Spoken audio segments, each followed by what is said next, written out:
छोटी सी बात से शुरू हुई लड़ाई कब गांव के दो पक्षों की आपस में बीच में दुश्मनी पैदा हो जाती है, पता ही नहीं चलता। एक पक्ष के कई लोगों का कत्ल हो जाता है तो दूसरे पक्ष के लोग या तो जेल में थे या फिर वो फरार चल रहे थे। उनके घर की महिलाएं घर पर थीं। तब एक पक्ष के लोगों के अंदर क्या हैवानियत जागी कि वो उनके घर जाते हैं। उनके घर की जो महिलाएं होती हैं, उन महिलाओं को वो निवस्त्र कर देते हैं। निवस्त्र करने की कहानी जब गांव में गूंजती है, आसपास के लोगों तक पहुंचती है, तो लोगों को बड़ी हैरानी होती है। इसके बाद फिर से कत्ल की शुरुआत होती है। अभी तक तो 3 ही कत्ल थे, लेकिन इसके बाद एक के बाद एक 10 कत्ल हो जाते हैं और इन कत्लों से कई परिवार पूरी तरह से तबाह हो जाते हैं। पहले ये लड़ाई लड़ी थी गैरकानूनी रूप से और बाद में भी ये लड़ाई आज भी लड़ी जा रही है, लेकिन कानूनी रूप से लड़ी जा रही है और मामला कोर्ट में विचाराधीन चल रहा है। जब जब इस घटना का जब इस गांव का जिक्र आता है तो ये इस गांव के लोग सहम जाते हैं, ये सोचकर कि छोटी सी लड़ाई आखिरकार इतना बड़ा रूप कैसे ले सकती है। हेलो दोस्तों, मैं हूं Maria Chaudhary. Crime story info dot channel में आप सभी का हार्दिक स्वागत है। आज की सच्ची घटना है हरियाणा प्रदेश का एक जिला है फरीदाबाद। फरीदाबाद का एक गांव लगता है बुढ़ाना।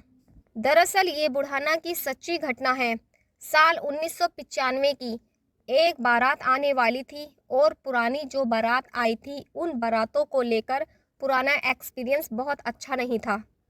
तब गांव का ही वो व्यक्ति जो दलित समाज से था, वो जाता है एक जिम्मेदार व्यक्ति के पास जिसका नाम रिसाला होता है। जाकर हाथ पैर जोड़ता है, कहता है कि साहब, मेरी बेटी की बारात आएगी, मैं किसी तरह का विवाद नहीं चाहता, आप हमारी मदद कर दीजिए। जैसे उसने रिसाला सिंह के सामने हाथ जोड़कर ये विनती की, रिसाला सिंह ने कहा कि तुम्हारी बेटी हमारी बेटी है, इसलिए तुम्हें डरने की घबराने की बिल्कुल भी ज़रूरत नहीं है। जितना भी हो सकेगा हम तुम्हारी मदद करेंगे और गांव में किसी की हिम्मत नहीं जो तुम्हारी तरफ को आंख उठाकर भी देखे। अब बारात की तारीख आती है और उस तारीख पर बारात आती है और जब बारात आती है तो बारात चढ़ने के लिए उसकी जब बारात की तैयारी चल रही थी, किसी ने आकर रिसाला सिंह को खबर दी कि उनकी बारात आ चुकी है, आप इसमें मदद कर दीजिए। रिसाला सिंह ने अपने 2 पोते, एक का नाम राजू होता है, दूसरे का नाम नरेश, उनसे कहा जाता है कि तुम बारात के साथ तब तक रहोगे जब तक पूरी तरह से बारात की चढ़त नहीं हो जाती। इसलिए सब कुछ सकुशल वापस लौट कर आना, सब कुछ ठीक ठाक करा कर आना, बारात चढ़नी शुरू हो जाती है। इस मोहल्ले से उस मोहल्ले जब बारात चढ़ती है, बारात चढ़ते चढ़ते जो बाराती आए थे वो नाच रहे थे, गा रहे थे, खुशियों के गीत गुनगुना रहे थे। सब कुछ बहुत अच्छा चल रहा था। कोई नहीं जानता था कि एक घर ब्रह्मजीत सिंह का पड़ता है। किसी ने वहां से उन बारातियों के ऊपर पानी फेंक दिया। जैसे पानी फेंका तो उसमें शोर मच गया कि पानी फेंका गया है बारातियों पर। अब वहां पर राजू और नरेश भी थे। वो कहते हैं, इस बारात के साथ हम लोग हैं, यहाँ किसी भी तरह का कोई विवाद नहीं होना चाहिए। यदि विवाद होगा तो बात आगे बढ़ सकती है। उस वक्त किसी तरह से हाथ पैर जोड़कर लोगों को समझा दिया गया, शांत कर दिया गया, क्योंकि बेटी की बारात आई थी। कोई नहीं चाहता था कि किसी भी तरह का कोई झगड़ा हो। वो बारात आती है और आने के बाद वापस चली जाती है, लेकिन 2 परिवारों का एक एक पक्ष होता है। एक होता है रिसाला सिंह का और दूसरा पक्ष ब्रह्मजीत सिंह। इन दोनों के बीच तू मैं हो जाती है और मूंछों की लड़ाई शुरू होती है। मूंछों की लड़ाई जब शुरू होती है, पहला नंबर मिलता है ब्रह्मजीत को और रिसालत सिंह का जो बेटा होता है, जिसका नाम हरपाल सिंह होता है, हरपाल सिंह को पकड़ लिया जाता है और पकड़ने के बाद उसको बुरी तरह से पीटा जाता है। उसके हाथ भी तोड़ दिए जाते हैं और पैर भी तोड़ दिए जाते हैं। हाथ पैर तोड़कर उसको घर बैठा दिया जाता है। वो इस कदर जख्मी था कि उसे हॉस्पिटल में एडमिट कराया गया। अब इस घर में इस बात को लेकर बड़ा उबाल था। अब ये किसी तरह की कोई बात ना बने, आगे को कुछ भी इस तरह से कुछ घबराहट सी मची रहती थी। ब्रह्मजीत के परिवार में कहीं ऐसा ना हो कि हरपाल सिंह के जो हाथ पैर तोड़े हैं इसका बदला लिया जाए, इसलिए सतर्क रहना है। और धीरे धीरे करके कब 1 साल बीत जाता है किसी को पता ही नहीं चलता। ब्रह्मजीत का परिवार एक एक कदम फूंक फूंक कर रख रहा था। खेड़ी पुल के पास रिसाला सिंह के परिवार का एक व्यक्ति होता है जिसका नाम सतवीर होता है। अब वो सतवीर उन्हें मिल जाता है और उन्होंने सतवीर को उसने बहुत मारा पीटा, उसे बहुत मारा पीटा जाता है, फिर उसको हॉस्पिटल में भर्ती कराना पड़ता है। पता चलता है कि सतवीर सिंह की मौत हो चुकी है। अब इस मूंचों की लड़ाई से कहानी शुरू हुई थी। पहले हाथ पैर तोड़े जाते हैं एक व्यक्ति के जिसका नाम हरपाल होता है, और दूसरा ये जो कहानी आगे बढ़ती है तो पहला कत्ल हो जाता है सतवीर का, जो रिसाला सिंह के परिवार का लगता है। अब इस घटना में जो ये राजू और समेपाल ये गवाह बना दिए जाते हैं। इस घटनाक्रम को हमने देखा है जिस तरह से आप जानते हैं। अब जिस तरह से थाने में तो तहरीर दी जाती है और केस को पुख्ता करने के लिए, मजबूत करने के लिए गवाहों की ज़रूरत पड़ती है। रिसाला सिंह के परिवार के एक तो उनका पोता होता है राजू, दूसरा समेपाल होता है। ये गवाह होते हैं और इनमें मुकदमा दर्ज होता है। दूसरी पार्टी के ब्रह्मजीत, मुकेश, जयप्रकाश और प्रमोद, इनके खिलाफ एफआईआर दर्ज कर ली जाती है। पुलिस पीछे पड़ती है, गिरफ्तारी शुरू हो जाती है और इधर से उधर आप जानते हैं कि किस तरह से पुलिस अपना काम करती है। पहले हत्याकांड के बाद धीरे धीरे 2 साल का समय बीत जाता है। साल 1998 आता है और ब्रह्मजीत के परिवार वालों को एक बार फिर से मौका मिल जाता है। वो नरेश की चाकू से घोंपकर हत्या कर देते हैं और जब हत्या होती है तो इस परिवार में और भी तनाव की स्थिति पैदा हो जाती है और नरेश हत्याकांड में गवाह बनता है राजू, क्योंकि राजू वहीं होता है जब राजू और नरेश जो बारात की रखवाली करने के लिए भेजे जाते हैं।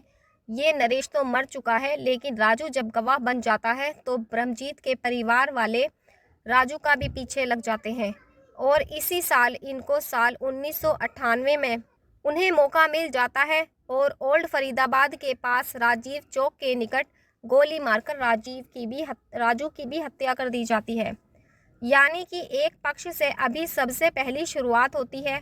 हरपाल के हाथ पैर तोड़ दिए जाते हैं, साथ ही उनकी परिवार के बाकी लोग थे जिसमें सतवीर, नरेश और राजू, इन 3 की भी हत्या कर दी जाती है। इधर से जो एफआईआर दर्ज होती है वो मुकेश, ब्रह्मजीत, प्रमोद, वीर सिंह, जयप्रकाश, सतीश और दिनेश के खिलाफ एफआईआर दर्ज कराई जाती है। और जब एफआईआर दर्ज होती है तब पता चलता है कि वो वीर सिंह जो है वो ब्रह्मजीत का भाई है और हरियाणा पुलिस में हवलदार होता है। गांव में अब तनावपूर्ण स्थिति रहने लगती है। लोग डरने लगते हैं कि एक पक्ष के पास जाकर बैठे या दूसरे पक्ष के पास जाकर बैठे। इस बीच में जो शादी विवाह होते थे तो लोग डरते थे, घबराते थे कि कहीं ऐसा ना हो एक पक्ष को बुलाएं तो दूसरा पक्ष नाराज़ हो जाए और दूसरे को बुलाएं तो पहला पक्ष नाराज़ हो जाए। कहीं ऐसा ना हो कि हमारे घरों में भी ये आग फैल जाए। अब धीरे धीरे करके ऐसे ही वक्त आगे बढ़ता था और इसी वक्त के बीच में या तो ब्रह्मजीत के परिवार के कुछ लोग फरार चल रहे थे या फिर सलाखों के पीछे थे। लेकिन इसी बीच मौका मिलता है रिसाल परिवार के लोगों को। उन्होंने ब्रह्मजीत के परिवार के अंदर जो महिलाएं थीं उनको निवस्त्र कर दिया था, उनका चीरहरण कर दिया था और रिसाला सिंह के परिवार वालों को मौका मिलता है और ब्रह्मजीत का जो भाई था उसकी हत्या कर दी जाती है। अब एक तरफ तो ब्रह्मजीत के परिवार था वो भी सलाखों के पीछे पहुंच जाता है और जितनी भी हत्याएं होने के बाद दूसरा वाला पक्ष हरपाल सिंह उसके साथ भी और जो भी उसके परिवार के लोग थे वो जेल पहुंच जाते हैं। अब दोनों ही, पहले पक्ष भी और दूसरा पक्ष भी, यानी कि रिसाला सिंह के परिवार के लोग भी और सलाखों के पीछे पहुंच जाते हैं और ब्रह्मजीत के परिवार भी सलाखों के पीछे पहुंच जाता है। अब यहाँ आपस में मिलना जुलना यह सब होता रहता है। जब आपस में एक दूसरे को भी देखते थे, बातचीत करते थे। ये जेल की बात हो रही है, जब वो लोग जेल में थे तब उन्होंने एक प्लान बनाया। ऐसा प्लान कि जो भी हमारे बीच में हुआ है उस बारात चढ़ने से लेकर अब तक की सब चीज़ को भुलाने की कोशिश की जाए। लड़ाई को चाहे तो ख़त्म भी कर सकते हैं और ना ख़त्म की जाए तो कितनी भी लंबी जा सकती है, उसका कुछ नहीं कह सकते। अब ये जेल में बैठे बैठे अपनी लड़ाई ख़त्म कर देते हैं और इनमें आपस में सहमति बन जाती है। और धीरे धीरे दोनों पक्ष के लोगों को जमानत मिलनी शुरू होती है। लेकिन जो ब्रह्मजीत पक्ष के परिवार के लोग थे, यह लोग अपने दिल में कसक पाले बैठे थे, क्योंकि उन्हें बाद में पता चलता है कि जब वे सलाखों के पीछे थे तो उनकी परिवार की महिलाओं को निवस्त्र किया गया था और निवस्त्र होने की वजह से ही उनको ये आग लगी हुई थी। अब उन्होंने ठान लिया था कि जब भी मौका मिलेगा इस बात का बदला ज़रूर लिया जाएगा और 20 दिसंबर 1999 को आखिरकार उन्होंने एक प्लान बनाया और प्लान करने के बाद एक पक्ष के हरपाल, जो कि रिसाला के बेटे थे, और एक दिनेश, ये हरपाल का बेटा था, और राजू, और ये 4 लोग थे। इन्हें धोखे से बुलाकर फरीदाबाद के सेक्टर 16 में बुलाया और इनकी सामूहिक रूप से हत्या कर दी गई। इस चौहरे हत्याकांड ने पूरे हरियाणा प्रदेश को हिलाकर रख दिया था। हिलाने वाली बात ये थी क्योंकि इन्हें एक साथ एक ही जगह पर टायरों से जलाकर राख कर दिया गया था, कोई सबूत भी नहीं छोड़ा था, ऐसा बताया जाता है। अब यहाँ से रिसाला सिंह इस मामले में एफआईआर दर्ज करवाते हैं और इस केस के गवाह बनते हैं और ये ब्रह्मजीत समेत 15 लोगों पर एफआईआर दर्ज की जाती है। ये 20 दिसंबर 1999 का ये उस इलाके का नहीं बल्कि कई प्रदेशों का बड़ा चर्चित मामला रहा था कि इस तरह से 4 लोगों की इस निर्मम तरीके से हत्या कर दी जाती है। और इस हत्याकांड की जांच में आते हैं एसएसपी रणवीर शर्मा और साथ ही डीएसपी इंद्रजीत सिंह सैनी। इनकी देख रेख में ये जांच पड़ताल करते हैं और जांच पड़ताल में वो कोई भी ऐसा मौका नहीं चाहते थे कि इसमें किसी भी अपराधी को, कोई भी आरोपी बच सके। अब इस चौहरे हत्याकांड का जो मुख्य गवाह होता है वो होते हैं रिसाला सिंह। और रिसाला सिंह एक बार 14 अप्रैल 2002 की सुबह की बात है, खेड़ी के पास शायद अपने प्लॉट की तरफ गए थे और उनकी किसी ने गोली मारकर हत्या कर दी। यानी कि चौहरे हत्याकांड का एकमात्र जो चश्मदीद गवाह होता है उसकी भी गोली मारकर हत्या कर दी जाती है। अब तक अगर हम बात करें, 4 लोगों को एक साथ मार दिया गया, एक व्यक्ति पहले। अभी तक एक दोनों तरफ से देखा जाए तो 9 लोगों की हत्याएं कर दी जाती हैं। एक तरफ से एक होता है और दूसरे तरफ से 8 लोग होते हैं। 4 एक बार में मार दिए जाते हैं और बाकी एक करके कुल मिलाकर 9 लोगों की हत्याएं हो जाती हैं। तो जब रिसाला सिंह की हत्या होती है तो इस हत्याकांड का गवाह बनता है सतीश उर्फ कल्लू और साथ ही चचेरा भाई गोपी, इनको गवाह बना दिया जाता है। निचली अदालत में मामला पहुंचता है और निचली अदालत में मामला पहुंचने के बाद 21 अगस्त 2004 को निचली अदालत 5 लोगों को, क्योंकि ये 15 लोगों के खिलाफ एफआईआर दर्ज थी, इसमें 5 लोगों को फांसी की सज़ा सुनाती है, साथ ही 10 लोगों को उम्र कैद की सज़ा सुनाई जाती है।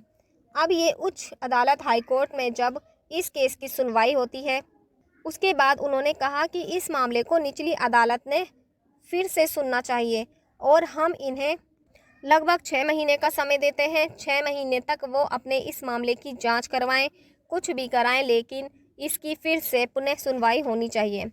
अब फिर से पुनः सुनवाई होती है और ये पहली जो सुनवाई होती है 21 अगस्त 2004 को, धीरे धीरे करके जो 6 महीने का समय दिया गया था वो समय आगे बढ़ता है।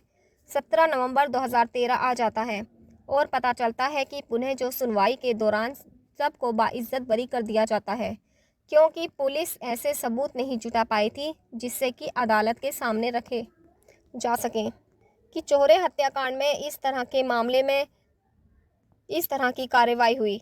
ये जब ये बाइज्जती बरी हो जाते हैं तो ये मामला हाई कोर्ट में चला जाता है। इधर ये मामला हाई कोर्ट में चला जाता है और पुलिस जो है, लगातार हवलदार होता है पुलिस वालों का, वीर सिंह, बताया जाता है कि वो भी नहीं मिल रहा था, उसको भी ढूंढने की कोशिश की जा रही थी और ये मामला हाई कोर्ट में चला जाता है। हाई कोर्ट में सुनवाई होने के बाद अब दूसरे पक्ष के खिलाफ लगातार कोशिश होती है कि क्योंकि 4 लोगों की एक साथ जो हत्या हुई थी और बाद में शवों को जला दिया गया था, इस पूरी कहानी का जो मुख्य आरोपी था ब्रह्मजीत होता है। ब्रह्मजीत, बताया जाता है कि फरीदाबाद के सेक्टर 11 में ये मिलन वाटिका होती है, वहाँ पर एक जगह खड़ा हुआ था। एक लाल रंग की ब्रेजा कार आती है, उस ब्रेजा कार में ये 27 फरवरी 2018 को उस कार में बैठता है और बैठने के बाद गायब हो जाता है।